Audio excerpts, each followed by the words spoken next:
And so as you can see, he's walking out there, fine with you for a song. He's looking for her, waiting, ready. He's in the middle, almost in the middle, center of the dance floor. There goes Dennis. Yeah, Dennis, the organizer, comes out. Yeah, she doesn't want to do anymore. She's done. She doesn't want to dance. And he's like, what? What do you mean doesn't want to dance? Probably.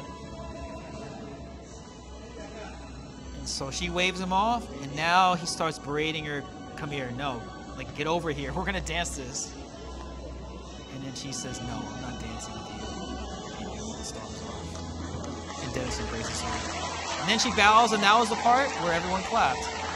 It happens more often than we think. Yeah. And I think that's the point of that, you know, that we missed last video when we were talking about the Gustavo and Giselle incident at Gavito. We didn't talk about just how prominent this issue is in the dance. Hi everybody, and welcome for another episode of Left Foot, Right Foot. We've heard your comments, and we're here to address all the issues of domestic violence in this video. Yeah, we had a lot of comments saying that we skipped over the most important thing, which was the domestic violence part of the video. And so we're going to cover this through this video and break down the main topic, which is that. According to the CDC, 1 in 4 women and 1 in 7 men will experience physical violence by their intimate partner at some point during their lifetimes. About 1 in 3 women and nearly 1 in 6 men experience some form of sexual violence during their lifetimes. And they also say intimate partner violence occurs in about 10 million people each year in the US. While most events are minor, for example, grabbing, shoving, pushing, slapping, and hitting, serious and sometimes fatal injuries do occur. And so it is a very serious problem in our country.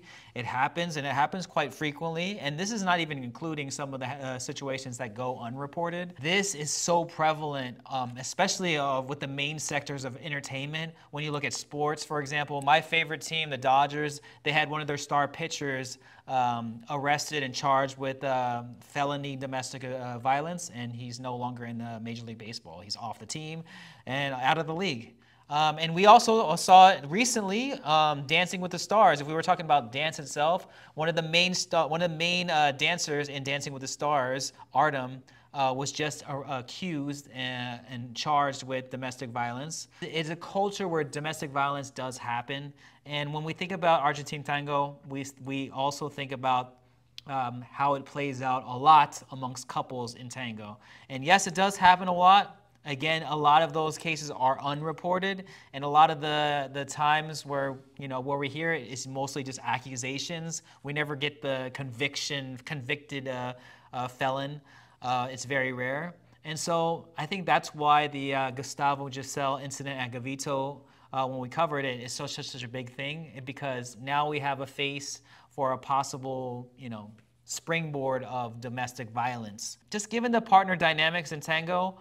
There's going to be a power struggle, and there is going to be, unfortunately enough, some people that take advantage of their power. When it comes to tango, I think the built-in structure of it, and I know I've spoken to a lot of Argentinians who talk about like, oh yeah, tango comes from this machismo, very masculine, dominant form in its past. And a lot of them talk about how, that's a thing of the past, and it's kind of a stain on their culture, and it's like they've moved past it, but somehow, like when people think about tango, it's kind of the one blemish that they look back on their culture and like, well, we're no longer like this, but you keep finding it, it's not our fault. Like, I don't know, it's like kind of a blemish. Well, I know we're focusing on the Argentine culture here because we're talking about Argentine tango. But I also think it's more of a global thing.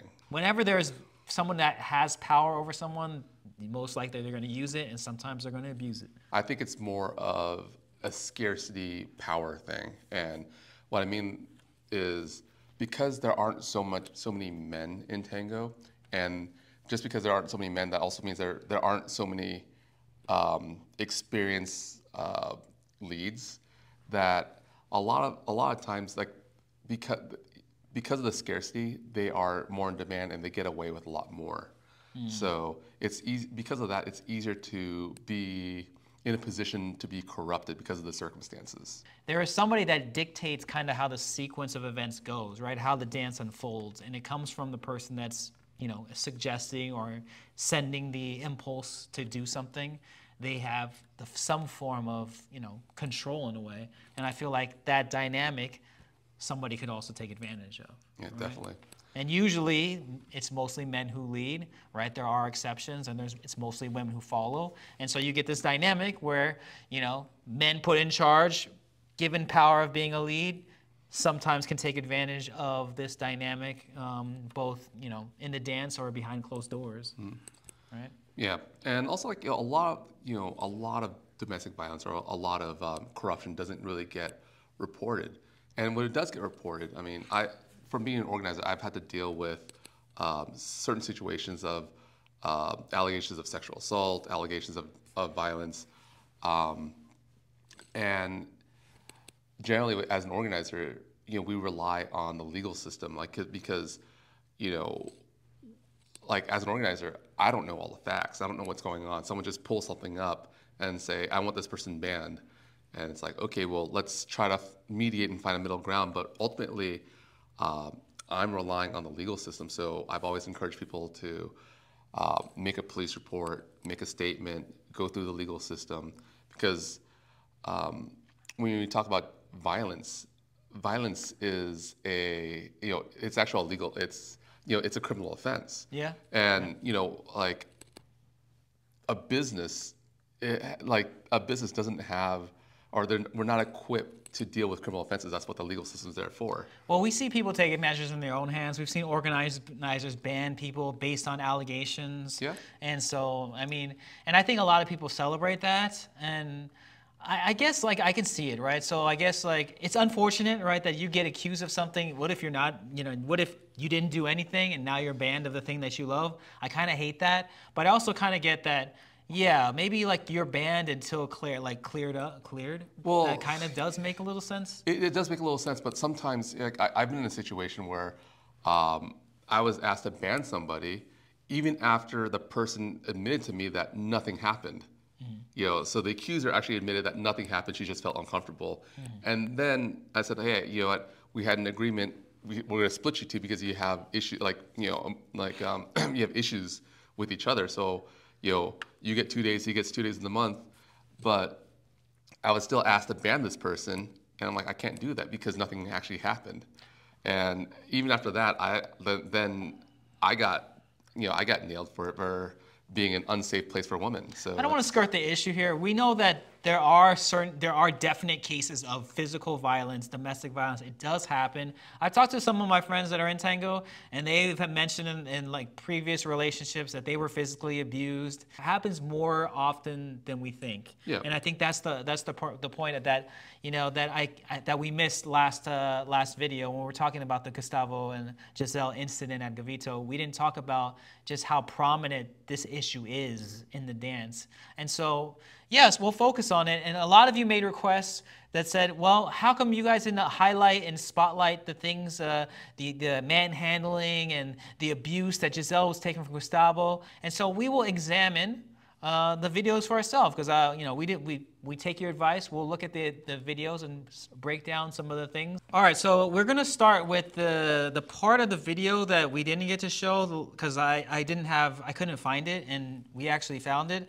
And so the most controversial part, and this was actually the part where I realized it wasn't an act. Yeah. But this is probably the most heinous part, which is Gustavo goes on the dance floor. We wanted to do an encore, and so they were going to do their fourth song.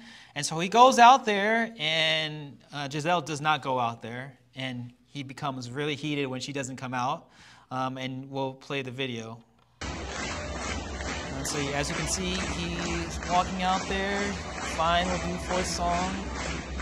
He's looking for her, waiting, ready. He's in the middle, almost in the middle, center of the dance floor. There goes Dennis.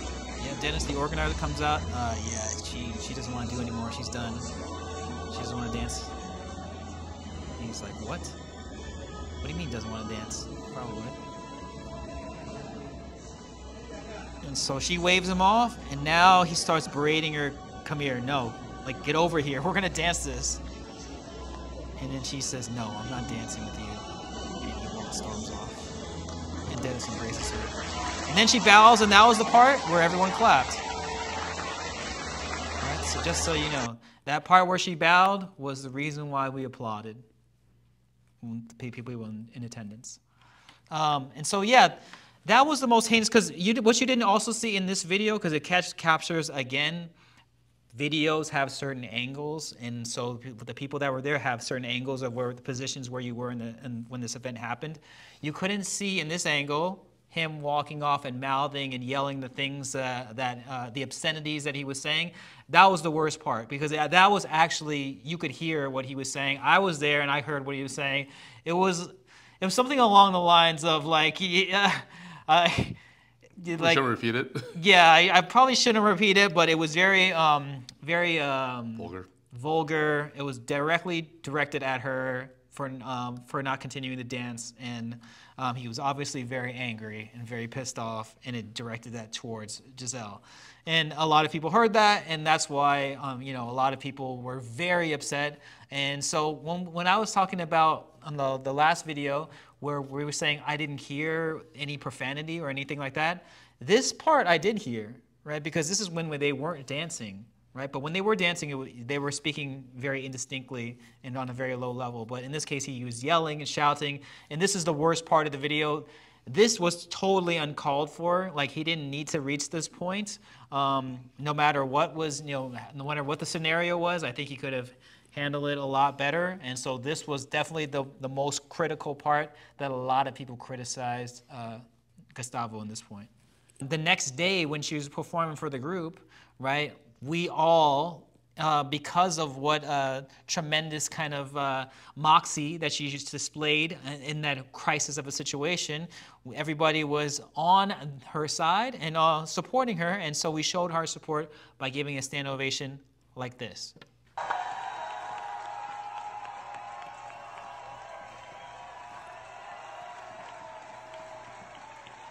And so you can see Dennis, the organizer, walking Giselle around the room as she gets a big ovation, large ovation from everybody in attendance, knowing exactly what the scenario was and knowing exactly what the situation was.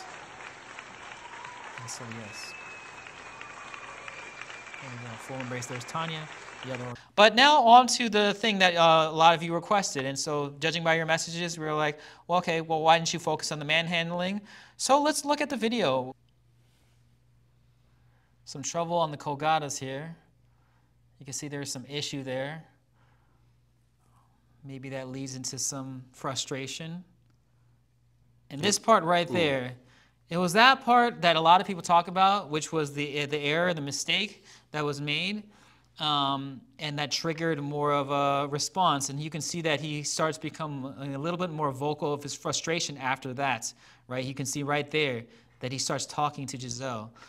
We don't know what he said, but let's just look at this mistake, shall we? You can see that he tries to step in here, and this is supposed to be like a colgada movement where, in this case, looking at it from left to right, Giselle's supposed to go left to right in a certain, judging on the momentum of how he displaces his weight inside, she's supposed to go a little bit away from him.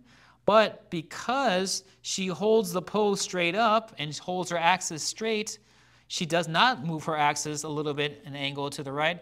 She keeps it up, and that resistance makes Gustavo take a step to the left, right? Which is interesting, because if I'm taking a displacement or in this situation, I'm having my momentum going this way, your cause as a follower should be to go around this way, right? But she kind of stayed straight up, and because there was no movement this way, he falls to the side, left. Well, so he falls to the side to maintain like the balance, because if he kept on going, they both would have toppled over. Exactly. That's just want to make that clear. Yeah. And so you can see afterwards, out of disgust, you can see him with this kind of extra whipping of his hands. He's very disgusted at what took place there. Judging by the fact that I don't know whose mistake it was in following or leading, but you can see that there was an issue between the chemistry of the two dancers there, and so then you have the verbal responses, and you can only imagine he's probably saying something like, what is, are you really like gonna, not follow what I'm doing, or something along those lines, maybe even worse. But it's definitely not a positive thing. It's not like, come on, we can do this, like, let's pick it up. It was probably something very negative, either critical or negative. And so as we continue on, that sets the tone for the rest of the dance, right? And you can see he's trying. He's definitely slowing down and being more basic about things. Yeah. And he's saying something. I guess for a partner who's been dancing for a lot, you can find all the nuances in the dance. And so something is off here, right? And I guess Gustavo's sensing that from Giselle, like, you're just not giving me something that I need here. And it could be by choice. Maybe Giselle's like angry with him, or we don't know the backstory here. Well, ultimately, it's just, something's not working. And when something's not working, especially when you're performing in front of a big crowd and you're getting paid to perform in a big crowd, to execute well, pressure's on. And, just like in any sport, when the pressure's on and things aren't working out, emotions fly all over the place. Yeah. And I guess in his mind, it's just like Giselle's not giving what he needs, right? And I think that's why he's voicing his displeasure. It's like, why won't you move? This is the big one right there at the 2:02 mark, where he's trying to take this step backwards. And you can see that he's really trying to get Giselle to move, and he's really having a difficult time, right? And so he's trying to set up this back step, but in the process, Giselle kind of holds back away instead of going with him. And because of that, because she doesn't go with him in the back step, he takes the back step alone, and then she quickly follows behind after him, and they kind of stumble going back. Yeah, and in this case, there are many reasons why someone might hold back. Like for me, for example, I'm not the most musical person, so there are many times I want to go because I think that's when the meter is. Yeah. And many times my partner will hold me back. And even though I want to go, they'll plant and hold me back because they know when to let go to put me on music, So it's hard to say, like, what's going on here. All we know is that something was being led, and it wasn't going the way it should. And whether that be because of a musical choice, whether it be because,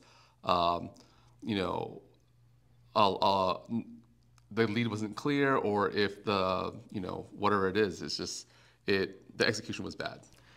So I'm searching for the real manhandling part, because when somebody says, when someone describes manhandling to me, especially in tango, I think using arms a lot, right? I think someone just using their arms independently to move somebody else, right? And in that situation, you would see an immediate effect of you using your arms, right?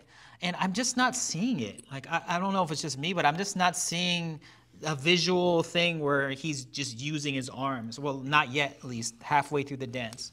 You have yet to see it. I don't see it either, but at the same time, I do see a lot of frustration building up. Definitely. There's definitely frustration. There's definitely some extra, extra emphasis, right? But in terms of manhandling, I was just kind of like looking for that, right? Because that's what a lot of people were telling us.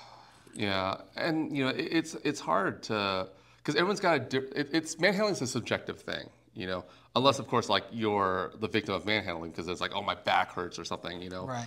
Or so that's something that could be really pointed out. It's like, hey, like my back hurts, you're throwing me around, whatever. But in terms of just like looking at in terms of like technique, I don't see a lot of arms here, so it's hard to say. Let's continue on. Okay. Slowing things down, trying to get into the curl. No, it's okay. It's a nice. Okay, so he gets into this pose thing, and he's really aggravated because I think she was supposed to go down like that the first time. Or right? Lower. Lower, yeah. He's trying to suggest to get her to lower down, and she's not, for whatever reason, doing what he wants. And I don't know.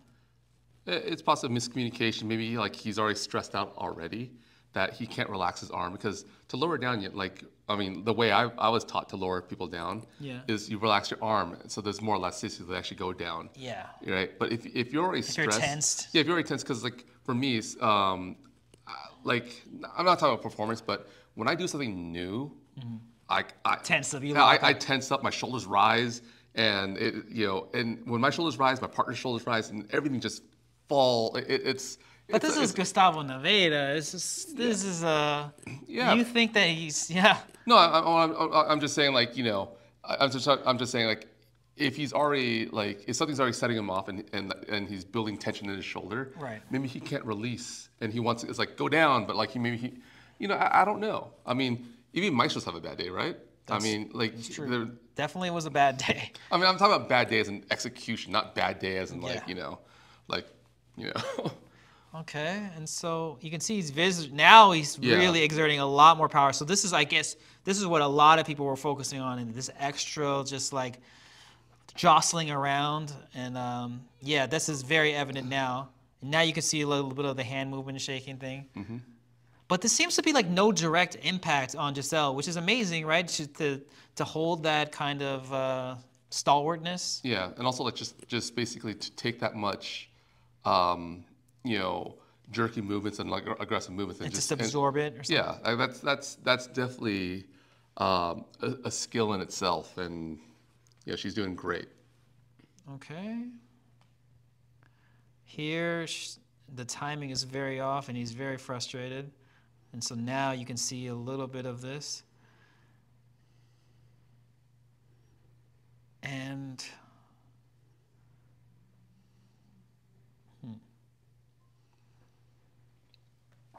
okay, talking to her again. He's very frustrated in the way she's not moving. And I can, like, that moment right there, you can just see the tension in how they're holding each other. Either they're both holding very strongly, or I think that's the case. Because if one person wasn't holding very strongly, they would be getting whipped around, you know? But if you're both holding strongly, that's why you wouldn't see it visually, Yeah. right? And so here you can see it. They're holding, there's tension there, released, and then he releases out, and now get the walk away part. Yeah, definitely he's just disengaging here. He's like, I'm not dancing anymore. Yeah, I'm done with this. He's like, I'm over it. You're not going to follow me. I'm just, if you're not going to follow what I lead, I might as well just walk by myself and see if you lead me, if you follow me this way. And so I think that's the reason why he started walking with no embrace. He just got tired of like, "Oh, well, if you're not going to move, then you know what? I'm done." Or that could have been just him trying to cool off. That's true. I mean, like I'm a walk away guy, but like here you are. But then now he's back into the back staccato with so much emphasis here. Yeah. There and then there. But you can see there's tension in the upper body there. Yeah. Even as he's doing the back staccato, it's like. And that back staccato, I don't think it was set up well either. It was just like it was almost like that. It was just jabbed in. There's like it was kind of forced. Yeah. There's no fluidity in the movement. Even this drag seems like it's a lot of effort.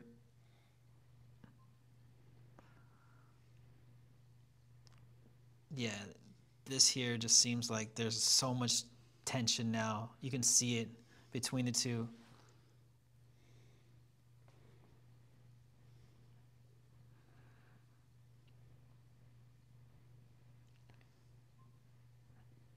And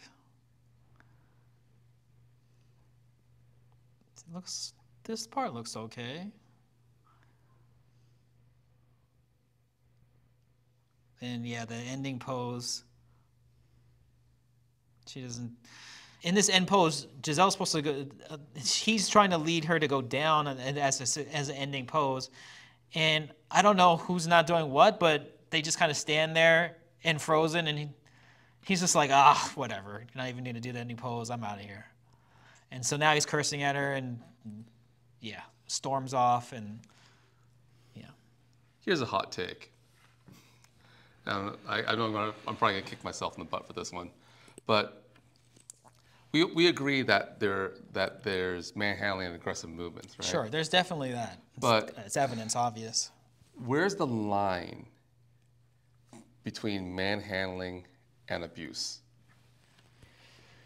I mean, I can talk about verbal abuse, like, you know, like we can. There's obvious verbal abuse, You- right? because- I mean, we know that now there's verbal abuse because, like, he was talking at her, and we heard the obscenities yelled at her after, like, you know, she wouldn't come out. Yeah, and also like, you know, in terms of like the codes and everything of not, you know, not talking during a dance and everything. Right. So And there that, there the is humiliating effect of yeah. that, like, like people looking at you yet like talking down to somebody. Yeah. Perhaps. So there is like a clear-cut line of what should have happened and what shouldn't happen verbally.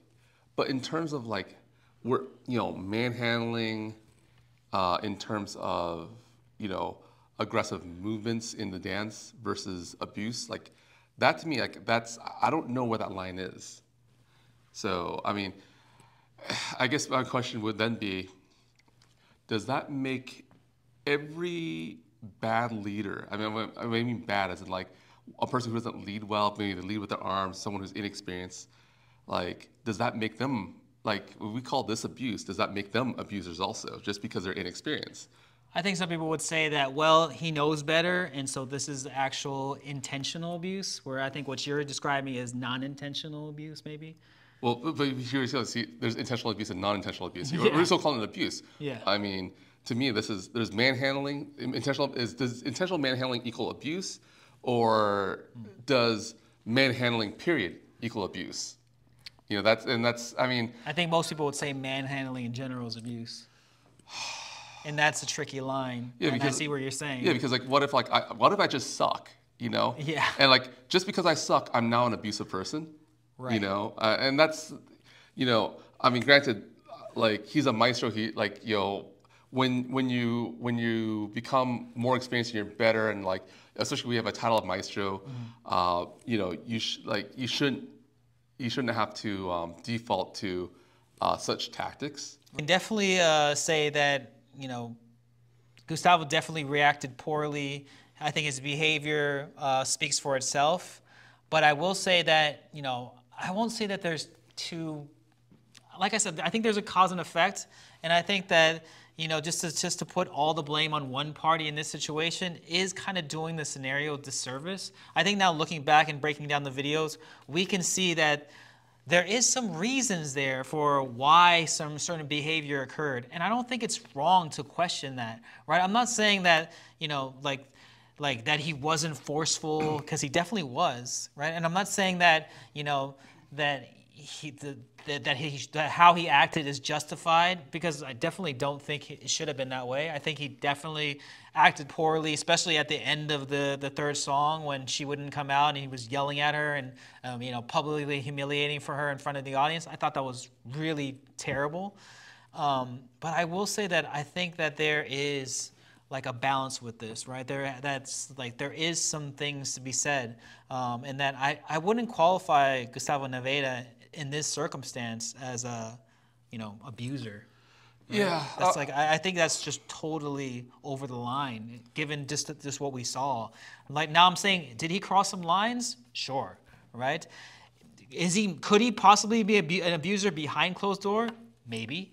But just judging from what you all told us to do, which was look at the video and analyze it, we did. We broke down the parts that look very forceful. We agree. The parts that look like he was really trying to exert a lot of effort. We agree. And I think that, but I don't know if that justifies labeling someone an abuser in this circumstance. No, but I agree with you on this point. If we're only gonna look at the incident at Face value. Yeah, also at Gavito. Yeah. I don't think so. I think, you know, out of line, over the, you know, he went over the line, unjust. Sure, let's chastise him for that. But a lot of people will bring up that he has a history of doing this. You know, he's verbally abusive in previous classes. He's done this at previous performances. Sure. If we tally everything up, if we were to, like, you know, have like a whole archive of everything to look at, Right. then yeah, maybe we could make that determination. But we're talking about just this alone. So don't go out and say I'm saying we're just looking at this alone. We're not cleaning the slate of him because there's tons of other information that everyone's saying. Oh, well, he did this, this, this in the past. 10 years ago he did this. I witnessed this here and there. We're not looking at that. And if we were, and we have all these videos to look at, maybe we won't come up to the same conclusions as some other people out there. But there's one comment that I think that it's important to address, and that is, people were talking about this campaign to support ladies and to really shine light on abuse. Right. So, what do you think we can do about this in terms of like shining light on abuse? So I was speaking to some people because I was just recently at a tango marathon, and it was a beautiful time. And a lot of people recognize us from the videos, and they were asking, telling their side of the story and their perspective. And I was asking them, okay, I empathize with your experiences, and I know that you've dealt with previous partners with physical abuse and domestic violence, and I think that's terrible. And I was asking her, what can we do? Like, what's the possibilities to address these things? Besides, putting awareness on it, sure. I'm all for putting more awareness on it. I'm all for, advocating for harsh punishments for those convicted of domestic violence, or even harsher penalties to prevent and deter people from doing it. But she said, interestingly enough, I like what the organizers did with this last event, which was, we need to focus more on people being kind to each other, right? And focus on how other people, we're all here, and we're all here trying to enjoy this thing together.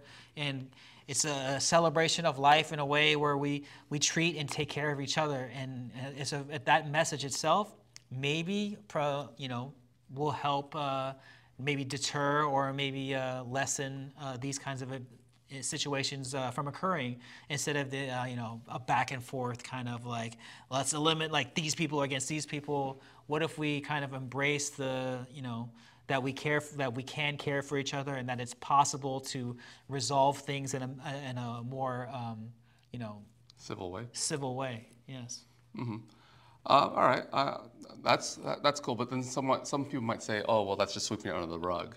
But do I think Gustavo Naveira and his family should, not work in tango and, be, totally obliterated in the tango world? No.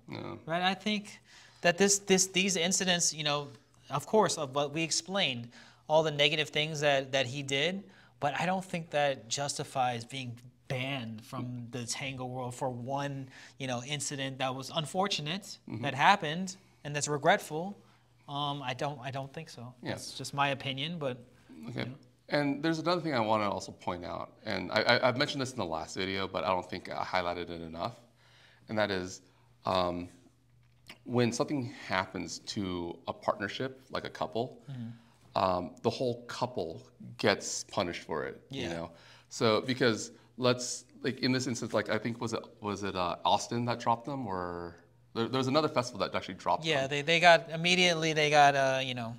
canceled, and appearance canceled and stuff like that. And it's kind of like you're affecting the whole family. You're affecting all the parties involved, including Giselle and all this stuff. You mentioned that last time. Yeah, but I want to highlight that again because I don't think people really realize, because they'll just say, oh well, she can get work, she can get and the truth is that yes, she can get work, but the problem is in a festival setting, if you're hired as a couple and the couple is not there, they're not going to just take one person and go, oh, and sure, you can say, oh, she can find a substitute for Gustavo. Yeah, that's true. But also at the same time, you're asking the organizers to take a risk on a new partnership that's not tested yet. So it's sad, but this is the reality of things, that in this kind of a situation where, let's say, whether the abuse is apparent or not, anything that causes a cancellation, it's a cancellation of all parties. It's not just one person. Yeah. So that's just something I want to just throw out there, because a lot of people think that Gustavo's the only one affected, and unfortunately, Giselle's impacted by what's going on also. Yeah, and that shouldn't happen. And Yeah, I think that it's a very unfortunate circumstances on all the way around, and I hope we're able to, from this video, clarify a little bit of things, because there was a lot of people very angry at how we used the first video to react to the incident. And so, you know, we use the second video to kind of clarify some of our positions and some of our viewpoints, because the other video was more of our initial reactions from the event, and we didn't get to go too far into our positions we hold today. But yeah, nonetheless, let us know how you feel in the comments, and thank you all so much for supporting, and we'll catch you on the next one. Thank you for joining us for this episode of Left Foot, Right Foot. Don't forget to click the subscribe button and notification bell to keep up to us in our latest content. Yeah, it really goes a long way. We've come a long way so far, and we really appreciate everyone's support in helping us grow this channel, and all supporting our lifelong path of really getting social dancing out there and allowing other people to find their way to Argentine tango.